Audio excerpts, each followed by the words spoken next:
Seni gördüğüm zaman dilim neden tutulur? Seni gördüğüm zaman güller elimde kurur. Seni gördüğüm zaman hayat sanki son bulur.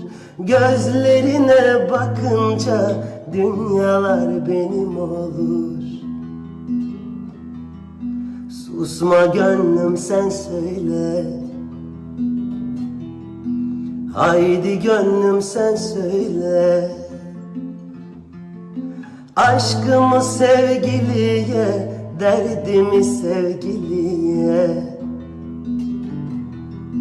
Haydi söyle, onu nasıl sevdiğimi. Haydi söyle, rüyalarda gördüğümü. Haydi söyle, uykusuz gecelerimi. Haydi söyle.